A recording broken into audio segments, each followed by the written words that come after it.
Good morning. Good morning. I am excited this morning.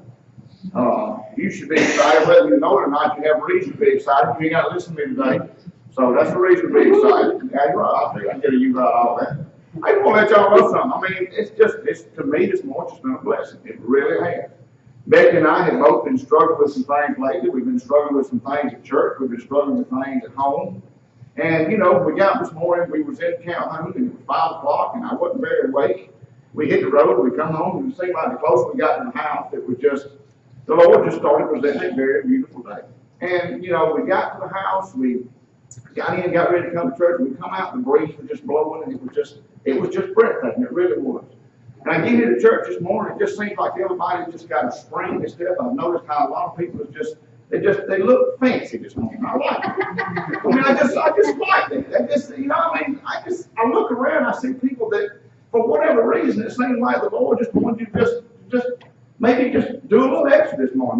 Maybe put something on you don't normally wear, or something like that. And the funny thing about it is, I dressed to go sit in the congregation, and now I don't even fit in any congregation today. I mean, so just one of them things. But I mean, really, I just thank y'all for just being here this morning.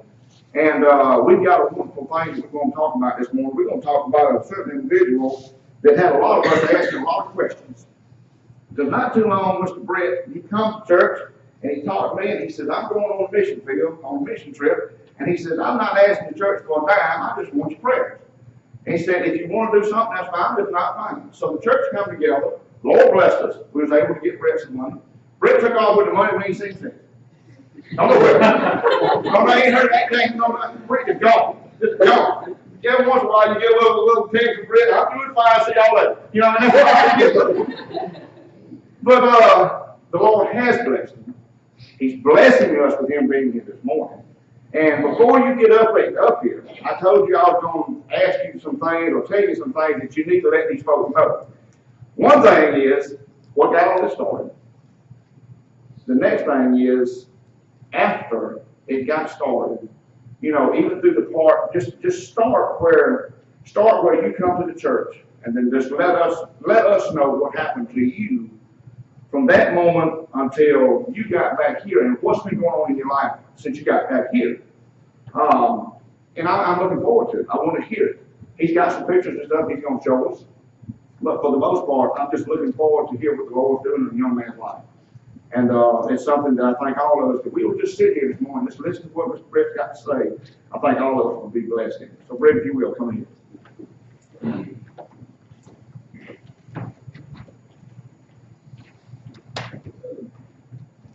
All right, thank you, Mr. Marty. First of all, can I pray one more time? It helps settle the nerves a little bit. All right. Lord, thank you for this day. Thank you for just getting us all here and waking us up, and for the beautiful weather outside, Lord, when it's been so hot. I just pray for this time, and that through it, that you would have your glory known, Lord, and nothing more, nothing less, Lord. And I just ask all this in Jesus' name. Amen. Amen. All right. So, like he said, I came. I guess it was about a year ago from Athens, and I guess when I think of my home church, this y'all are who I think of. You know, as a guy like me, you kind of end up not necessarily church hopping, but you go from so many different towns, and in each town where you're living, you end up going to that church. But then the next year, you might go to a different college and you're in that church. And so, anyways, when I think of my home church in Lincoln, this is who I thought of.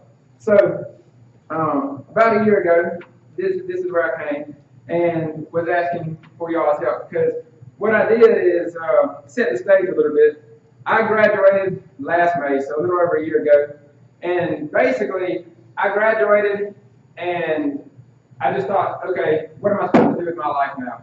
And I had this big conflict going in my head of what was my purpose, what's my purpose in life. And I started thinking about that and started thinking, okay, well, you know, society tells you go out and be successful, right? Everybody says go be successful because you got a good brain and you got blessed and you got all this, so you need to go be successful. It's true. But the question is, what is success? So I started asking myself, what does success mean?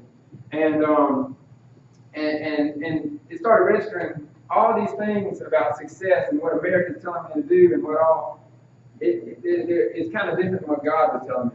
It's almost lined up in direct opposites. Because I had two different opportunities set in front of me. So I decided, instead of going and getting a job and starting a family and getting comfortable and having a house like all graduates are supposed to do, I decided, I'm going to go and I'm going to follow where God's leading me. And that's what brought me here. So let me tell you first of all what I'm going to say, because I'm trying to get you out right. You got all you need. I know, but I'm just saying, look, I student taught, a year ago, and so I'm used to an hour and a half block schedule. Right now, it looks like I got about 25 minutes. And so, as a little student teacher, if you just keep talking, then they don't have a chance to do anything, so you just keep, anyways. So what I'm going to do, though, I'm going to say I'm going to show you, I got some pictures, okay? Because I guess I should tell you where I went. I was in Africa last summer. I was in Kenya for 3 months. And that's where I came to y'all and I really asked for y'all, and y'all came through like a community. I could talk a whole hour about community and what I learned about community, and y'all are exemplary of that, of what a real community is, because that was such a blessing, okay? But I'm going to talk about that, all right? And so I've got some pictures from Africa, and then this summer, it was much more of a not this spur of the moment, but my life just got taken away because I go to a church in Athens called Watkinsville First Baptist, and that's where I was teaching Sunday school, and I'm really involved with the youth there, which hence why I wasn't able to come back here much Sundays while I was in Athens. And so it just got away on me. But I was in a place in Russia this summer for about 2 weeks. It's right above, if you know where Israel is, go straight up from Israel past Iraq, there's Georgia, and then right on the Georgia border, between Georgia and Russia, I was right there in that border. And it's, and I was there helping a missionary. It's all Muslim area, and we got a partner over there. So I was there for 2 weeks. I'll explain a little bit more about that. And then I was in a place called Montenegro, which, if you know where Italy is, the little boots like this, it's straight across the sea over there, Serbia, Bosnia, Croatia. I was there for two weeks. So 2 shorter term things, but I was gone about a month. So I'll show those pictures. But my biggest thing, I could have sat here and I could have put up hundreds of pictures, and with each picture there's a whole story, and I could do that and I could do that. But I really want to tell y'all what I learned from it, because it's changed my life radically. I'll never be the same, and it's probably going to look crazy to America. I know it looks crazy to my mom sometimes, who's here with me. But I really just want to tell you how it changed me, because I'm 100% a different person since when I came to y'all a year ago. So I hope I get time to go into that as much as I'd like to. Please write down questions. If I have to zoom through it, I doubt I will, because I can talk. I can go on. Okay. But please write down questions, and because I got so much. Y'all gonna have questions, okay? And then my goal here is that just to give y'all a little bit of insight from a different perspective outside of Lincoln. That's not a.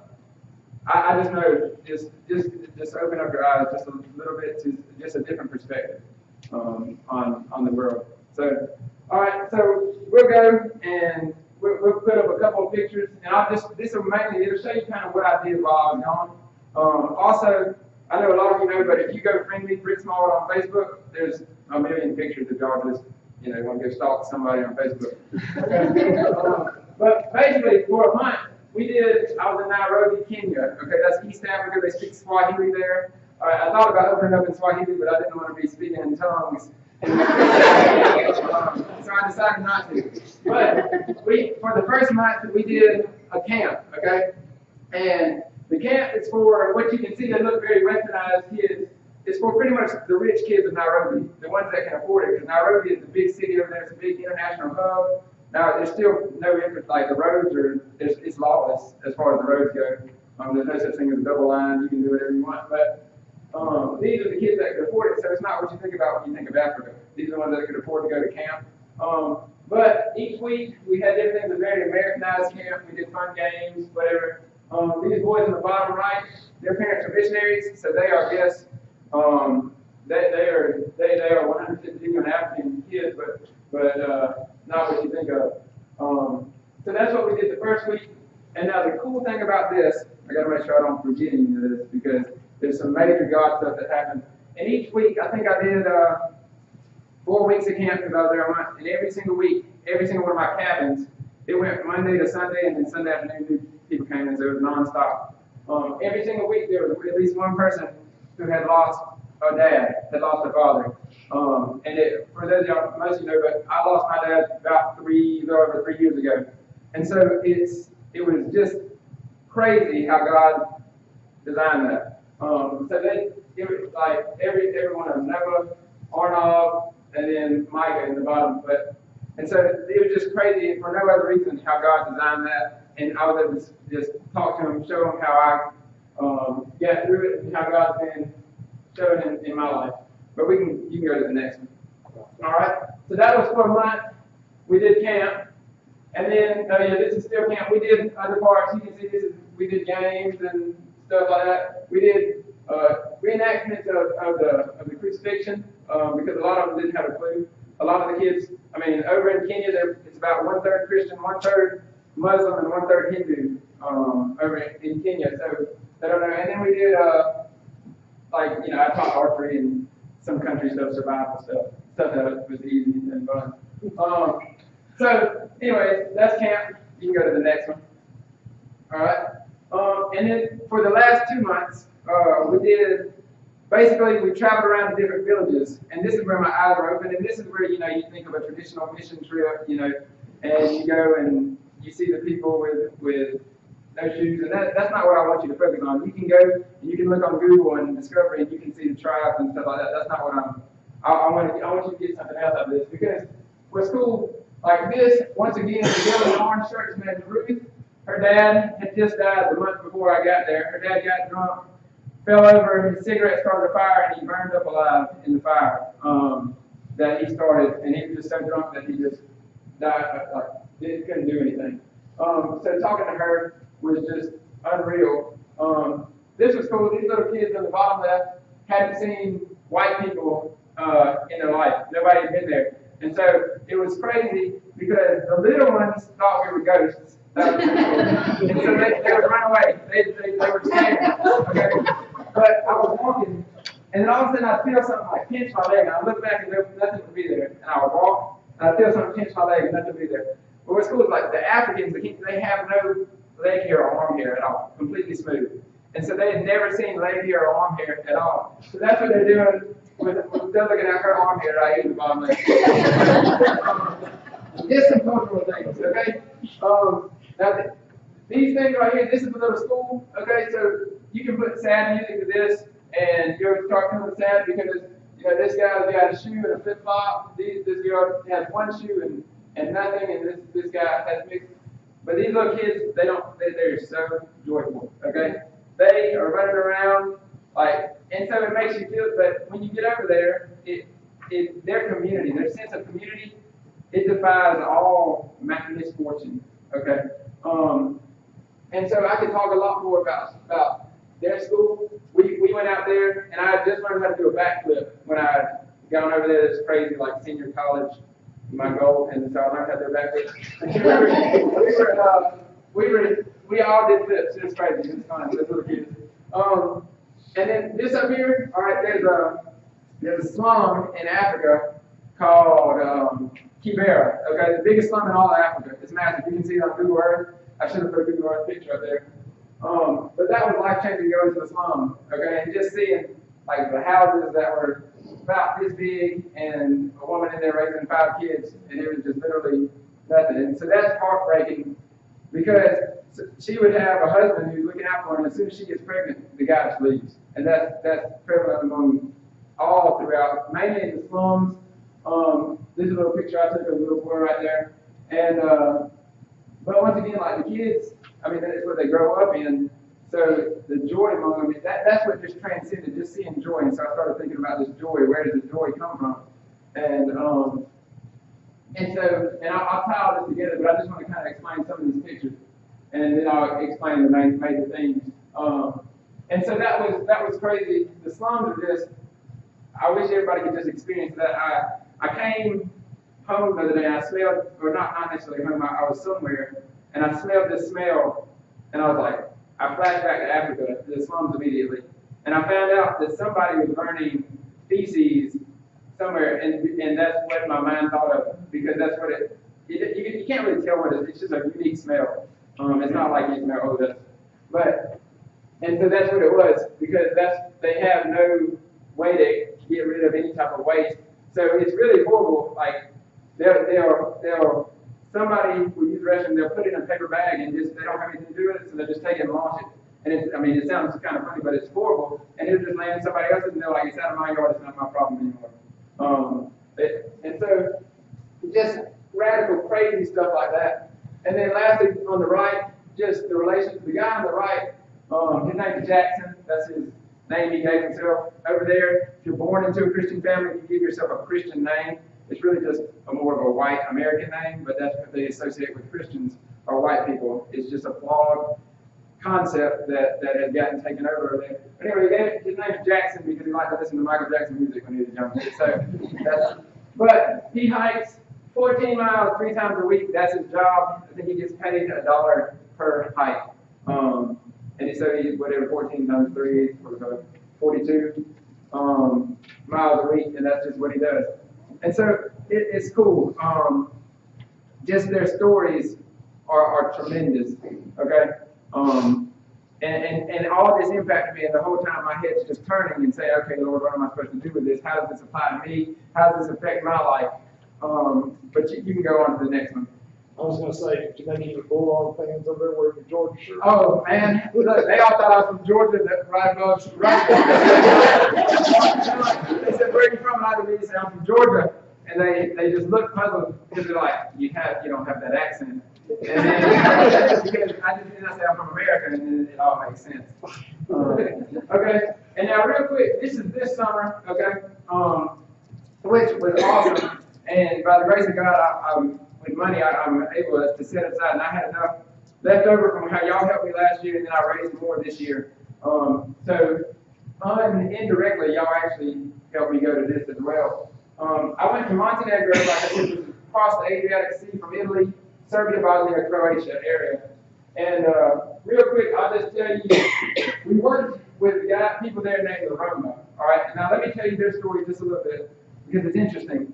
Okay, the Roma is a people group over there. They look kind of Middle Eastern. I mean, they're European because they live in Europe, but traditionally they look kind of Middle Eastern because they came from India, kind of that area. And the army, I don't remember during one of the wars between Serbia and Bosnia, the army was coming through and they were doing an ethnic cleansing, just like the Germans did the genocide with the Jews, the Holocaust. Well, kind of my biased mind, I was like, oh, the Jews were the only people that happened to. But then that happened to so many other types of people. So the Roma were getting cleansed out by the army. So back in the 90s, the Roma fled Kosovo, which is a country right beside Montenegro, and fled, and they got into Montenegro, and the European Union set up housing for them and set up refugee camps for them. But ever since then, the Montenegrin people, they look European, they look like me, they're Serbians, they look very white, I guess, for lack of a better term. Look very different than these guys, and so these guys, the Roma, are kind of just spat on like dogs, pee on, scum of the earth, very segregated, much like people were here in the 50s and so on and so on. But it's still like that over there. So they're very uneducated. Most of them are illiterate, can't read or write. They speak no English, like just enough to say hey. And so it's like a chain reaction because they're uneducated, they can't get jobs, nobody wants to, they have to go to their own place to do anything. They won't get hired, so it's a chain reaction and they keep getting more and more educated. And so I was working with them and we were doing like Bible studies with them. And so let me just tell you a couple of stories here just to show you. This guy on the right is named Reggie. Okay, he grew up a street urchin, never knew his mother or his father. I learned all this through a translator, by the way. Never knew his mother or his father. When he was 6, he was sold into slavery. And this is like, he's 20 now. When he was 6, he was sold into slavery in Italy. He was captured, taken to Italy, was a slave. he was able to escape and get back on a boat, and he got over here when he was 19. So from the time he was 6 to 19, he was a slave. He's from a Muslim home, but he's a Christian. He went home. I don't know if you can tell that his jaw and his left jaw was swollen. When his parents found out that he was coming to our Bible studies, they beat him, but he came back. And so persecution is real, and it's a completely different thing than what we can imagine. So that's right there. The rest of these guys, they all have stories. I could go through and tell you every one of their stories, but they're all radically crazy. Basically, they all still have Muslim parents, and so they're all Christians. And for them to be a Christian with Muslim parents and in a Muslim world, you have to know that their faith is extremely real. It's not superficial, and it really checked me, and it makes you know, like, okay, I have it really easily in America, and I just want my faith to be real, is what it basically, I wanted to make sure, okay, check myself and see, why do I believe what I believe, and so, another story, this guy, I thought I put this in here for some comic relief, okay, this guy, he's actually a barber. I went to have my afro, and I went and got my hair cut, and I went into this like little sweatshop. I went with like some guys. I don't speak any of their language at all, but I made friends with the people who kind of taking us in, and they were like, I was just like, I want to get my hair cut like y'all, because they all have a little trim, just like crazy. I went with the guy who took me. His name was Blazine. The guy who took me, and he just told the barber something. I didn't know what he said, so I just sat in the chair and kind of what Buck's experiencing now, I guess. And so I came out, and so that gave me a very stylish haircut. And I was like, okay, I asked Blazine. Blazine spoke enough English just to, and I was like, how much? And he's like, $2. I'm like, $2? $2? And he's like, I was like, can I at least give him $5? He's like, no. He said, give him $2 and then a 50-cent tip. He said, so I got it for $2.50. He said, if you go more than that, he said, it's almost like you're just wanting money and you're disrespecting how hard you like. And so it was crazy. And that happened again, okay? One of the guys that was with us found a very nice china set that was worth like several $1,000, and he got it for $500. One of the guys that was with us. So it was like a steal for what he got. And he went back and he was so excited. He told, can y'all believe how cheap I got it so cheap? And they were like, looking at the money, and the preacher who was with us, he said, these people make $500 a year. And so it was like the most gut-wrenching, oh my gosh type of feel. Because in my mind, I was like, okay, all this stuff used to happen back in the day, slavery used to happen, all this, but it's still real, and we're just very blinded by it. All right, and so that was cool, and then, I won't go too that, but the big guy in the gray up there, his name is Bashkim in the middle. Bashkim's completely illiterate, but he's a church leader. He used to be, he fathered his first child when he was 12. Okay, 12 years old. He married that woman. All right, had kids. Met another woman when he was 19. Okay, started dating her, married her, took her home. She sees another woman in the house, and she didn't. And so they still practiced polygamy. His first wife became saved, started going to church. He used to beat her for going to church. His second wife became saved. They were in separate houses now. She started going to church. He used to beat her. And through both of them going to church and being saved, he comes to know Christ and becomes a Christian, goes to church. And now, that was 10 years ago. And now through that, he's had the Holy Spirit work on him. He's completely committed to one wife, still supports the other wife. And now he's a leader in the church, and he's one that people go to for advice and look up to. And it's just radical, extreme stuff like that. I could go on for hours, but it's crazy how the Holy Spirit works. All of them come from Muslim homes. Another guy named Lazim, just crazy Muslim parents escaping the ethnic cleansing, just defies death several times. Has Jesus appear to him, and I know this is where you got to be careful. And George, you don't want people to be like, oh, well, that's not. You just listen to his story. He has Jesus appear to him several times and say, don't worry, I'm Jesus. I'm going to save you and your family. They're fleeing. He has no idea who Jesus is. He's a Muslim. So he's like, I've heard of you. I don't know who you are. He finally gets through death, makes it to Montenegro, and the first thing he does is go to a church and ask who Jesus is. He becomes a Christian when he's told, and his whole family of 36 becomes saved through that. It's like an extended family, but they all live together.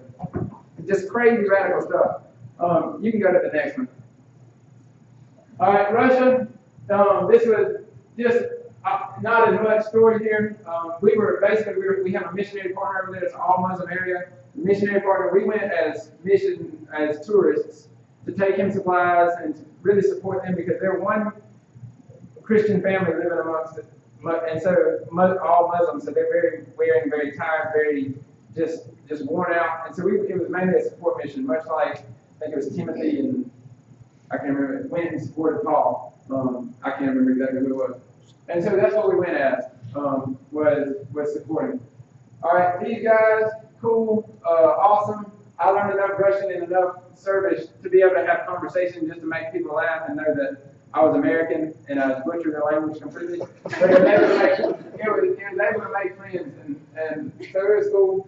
This guy here, just so y'all know, like I was actually, the relationships is kind of where I guess God's blessed me. So that's kind of where I go intentionally. This guy owned, all this area that we were staying, and so I was helping him change out a fuel filter on this truck, and I was learning a lot about that. And at the end, he made a text, and he was like, Britt, he brings the translator up. He's like, he's a complete Muslim, but to him, I'm just a tourist. I think he knows I'm a Christian because he knows we had let them know that we were a church group just going as a tourist, and some church groups do that. They go ski trips and do all this. And he was like, Britt, I would like offer you 300 acres, a farm, and my finest Balkarian woman for you to stay here with me. And so we're sitting here at the table, and we're like, can you laugh? And so we saying this to the translator, and our whole group is just. And so anyways, the translator steps in, the missionary who's there, he steps in and says something, they start laughing, and then we all start laughing. And to this day, that was his offer. But it's funny. And then just cultural stuff up there. We were actually having a freestyle rap competition up there in the top right. So there's a lot of relational building in Russia. We're going, I know it's 11:55, so I hadn't even gotten to my notes yet, which is We're all looking at your watch, right? well, I know, but I'm just saying. All right, so I got probably 3 pages of this, but I can say most of what I'm coming to right here. Okay. So what am I here for? What did I get out of it? Okay, because the whole thing, and this is what I want you to ask yourself, because this is what we always just are blinded to in America, because all we're told is from the time we're young is you grow up, you be a good guy, you go to college or not, either way, it doesn't matter, because you work hard and you get a job and you work hard and you get a nice house and you support your family and you live comfortably and you climb up the ladder and you keep getting successful, and because that's what you do in America and that's what we're able to do. And I kept thinking, I'm like, that's not right. When I die and when I get 90 years old, I want to look back on my life and see that I had some sort of significance, purpose, security. And I found out like all these things are just vanity. If you read Ecclesiastes in the Old Testament, you see Solomon, who's the wisest of all people, and he's like, we live, we die, we come to death. And it sounds depressing, but that's the point he's trying to make. He's like, all this stuff is pointless. It's all vanity. Vanities are all vanities, unless we have some other purpose, unless there's something driving behind it. And so I was like, okay, God, what does this mean for me? What am I supposed to do? And I looked at it, and I was like, okay, let me break it down into this big, like, tree chart, okay, because I'm an education major, and they make us use these little things, okay? And I was like, our first and foremost thing is to glorify God, okay? Why is humanity here? Why are humans even here? People don't like to think about it because it's very philosophical, and it can be scary if you don't know how to answer it. And so, why are we here? Like, because if it's just to get a job and make money and then you die, that's pointless. Okay? So it's to glorify God. Okay, that's why he made humans, that's the whole storyline of the Bible. It's not Old Testament, New Testament, it's all one story of God putting his blessing on a people, the Israelites going through, and God blessing them so that they can go bless other people, so that through that they show his glory. And then that's fulfilled in Jesus when he's come. Okay? And that's the utmost showing God's glory. And I could talk a long time about that because that's what Christianity is. So that's like every sermon you could ever preach on, so I can't cover it all right now. But you glorify God. Okay, I put that through worship, not singing worship, a lifestyle worship. And lifestyle worship basically means God's at the center of everything, of every single decision. Why am I going to wake up? Why do I go get a job? I go get a job. I glorify God, and I find a job that fits under that. It's not, this is one thing that God showed me is, everybody talks about, okay, I'm going to go find a job somewhere, and I'm going to move to that place. That's the mindset, like, okay, let me find a job, let me move to that place. Well, what God's told me is like, let me find a place, a group of people that I can disciple, that I can bless, that I know that I can relate with. Let me find that group of people. Let me move to that group of people, and then let God provide me a job there. Okay? Because, and you're like, well, Britt, that sounds real good. You're a single 23-year-old guy. I got a family. That's very true, but God's as faithful to y'all as he is to me. He's going to provide for you. And it also is, he may not provide a King Ranch F-350 for you. He's going to provide. That doesn't mean that he'll give you that. That means he'll give you what you need to survive. And so I got a lot of that in there, but God's directed me this way, so I'm not going to step on too many toes right now. Okay. So that's the utmost thing is glorify God. Okay. So you say, how do I do that? That sounds good. That's a real good Christian term. What does that mean? And so I got three things pretty much. You got the Great Commandment, the Great Commission. Okay. And so starting back, Great Commandment, Great Commission. The Great Commandment is what? Anybody know? Anybody know? Love God. Great Commandment, he's talking to the Pharisees in the end of Matthew, and they're like, okay, you got all these commandments, what does this mean? And Jesus says, look, okay, the greatest commandment is this, love the Lord your God with all your heart. Okay? And he said the second right under this is love people. Okay, love your neighbor as yourself. So that's what Jesus says. He said under all that, everything else comes. Okay? Everything else falls under that. If you love God with all your heart, mind, and strength, and if you love people, okay, everything else is taken care of. Nowhere in there does he talk about any of like occupation. Does he talk about paying bills? Does he talk about all that? And once again, you're like, that's real easy for you years. But my thing is, okay, he may not bless you like we think of in America, but he's going to take care of you. And the John Piper says something. He says, God is most satisfied. We're most satisfied in God, but he is most glorified in us. And so the thing is, I promise you, I can't make the majority of people in America, and I can't even say majority, a lot of the people in America don't experience any of the joy that just let's say those kids in Africa experience. Okay? And I promise you, it's just a different type of joy. And in my opinion, I've got all types of opinions on that, but it's like they don't have anything over there, but they have joy. And so there's something that tells me if they don't have anything and they can have that joy, we can do that too. So this whole money thing is tied into there. Y'all, I'm just glad I'm not glad. I wish I could get to my notes because I got all that broken down. All the stepping on toes stuff is all broken down to where I can actually back it up and make sense. All right, I'm going to finish this out real quick, okay? But you got the Great Commandment, love God, love people. That's paraphrasing, but you love God, love people. And then other than that, you got the Great Commission. You go and make disciples of all nations. Into Matthew 28, okay? And that's it. That's point blank period. Everything else falls under that, okay?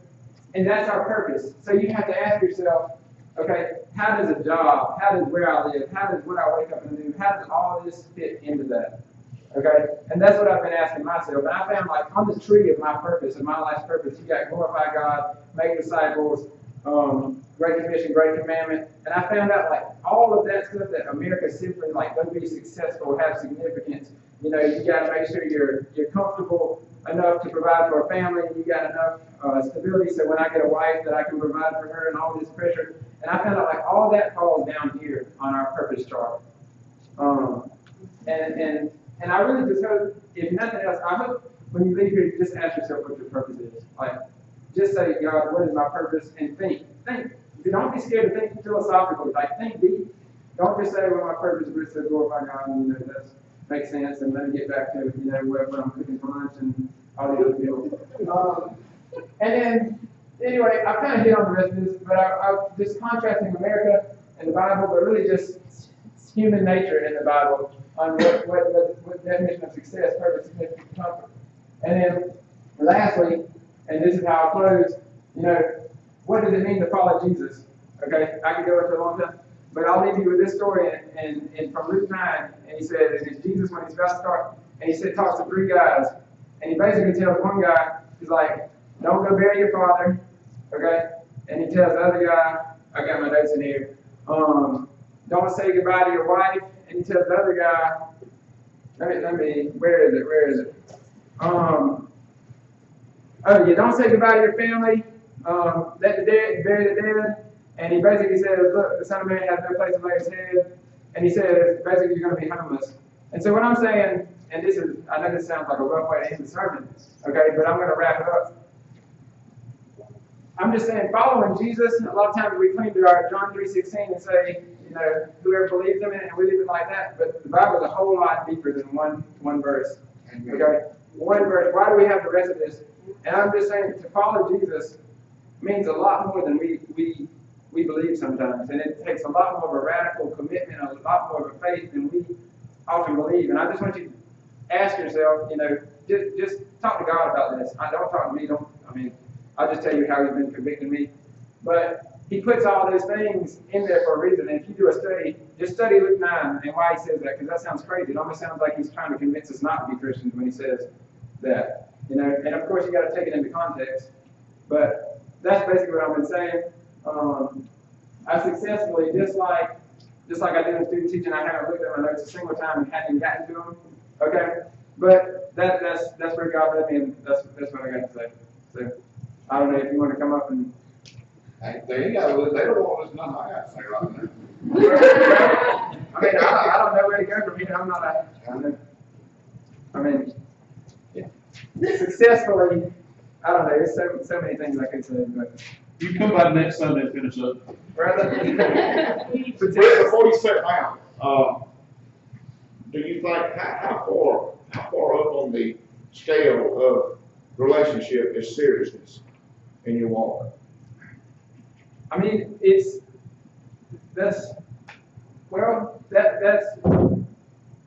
you did have to go to the Bible and see. In my opinion, that's such a loaded question.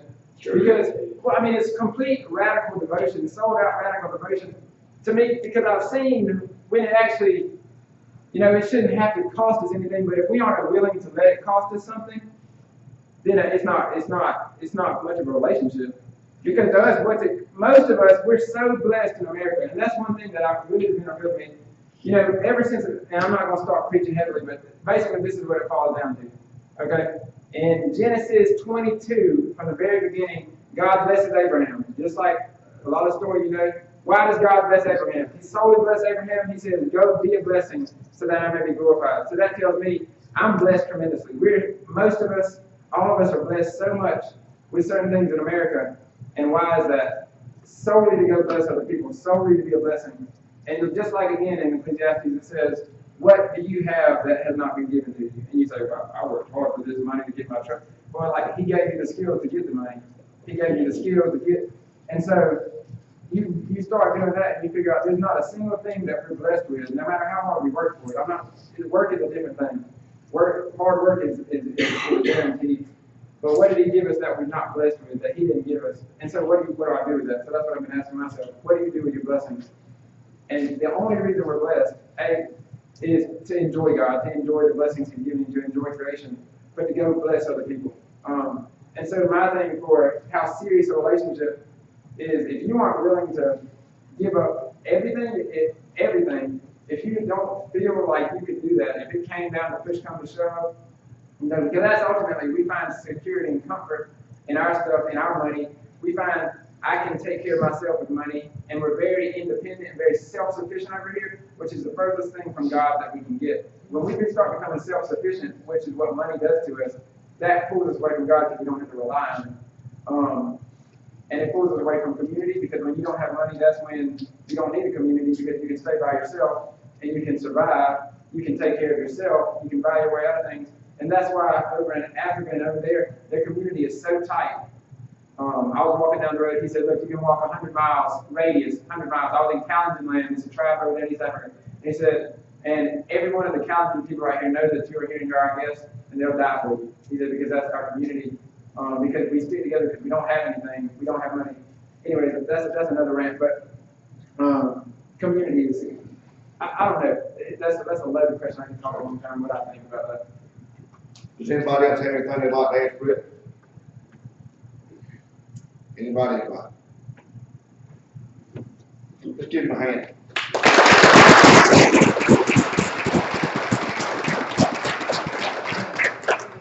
Thank you very much. Thank you. God's already got you set up next Sunday. I don't know. There's nothing I can say. He said more than I've said in the last 6 months before I'm done. Billy's agreeing with that, so I it's getting a little bitty watch that's like really, really small and looks like a girl will be wearing it. If that means I can be what he was just saying by looking at that little bitty watch. You said I can reach up the chimneys. I do, I chimney sweep. I'm a professional chimney sweep. Thank you for that. The church has been blessed, as far as I'm concerned, to be able to provide somewhat. Cut me off at this point. No, I just want to say one thing, please be in prayer for me, because I'm going to tell you where my life's headed right now, just the plan. Just so y'all can be in prayer, because I really do value y'all's community, and I value y'all's support, and I value the tightness and community of a small town church like this, because it's not like this in big churches. Okay, y'all, I hope y'all know that. If y'all can go to Athens, and y'all can see that. But right now, my current plans I'm applying for something called the Journeyman Program, which is through the International Missions Board, led by David Platt. And the Journeyman Program is a thing like for single 21 to 26-year-olds, and they send you somewhere fully funded for 2 years to an unreached people group somewhere. Okay, I'm applying for that. Application's due in December. Okay, it's a super in-depth application because they got to justify, they're paying everything, so they got to make sure it's justified, that their money's going to the right thing. That application due in December. I have a big expo in March up in Virginia, where it's headed up, and then they were basically giving me 3 places to choose from, and that would put me leaving next October. And so a little over a year. That's the plan. I mean, that's kind of where I'm headed. I'm open to left turns and right turns, but keep that in your prayers, please. So anyway,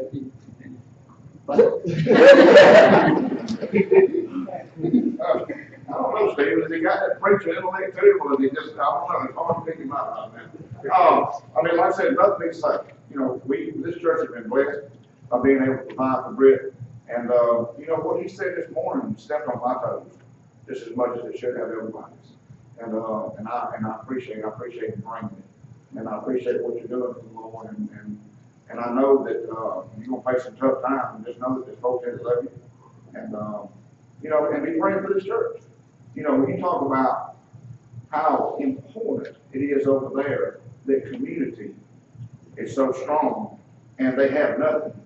And even in this church, we have everything, but yet sometimes it's hard for us to come together. And I think that's probably one of the biggest things I took out of this message this morning, is a lot of times we don't come together when we should. And that's something that we should really look at, and that's touched my heart.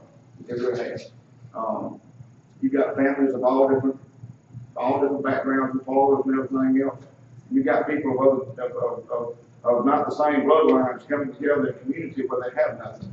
And I'd love to see local Baptist church as well as God's church. I'd love to see the Church of Christ, His body come together like these people come together tonight. So it starts here. I've been very challenged with this one. I really have. And I thank you very much. And we will look forward for you to come back. We want you to come back, and we want you to share this with us when your schedule sees fit. And I don't like to say I've enjoyed anything. I will say that I learned a lot from what you said this morning, as well as everybody in here should have learned something. And I just thank you for your time. I really do. And I'm going to ask Stephen if he would please stand and close with a word of prayer.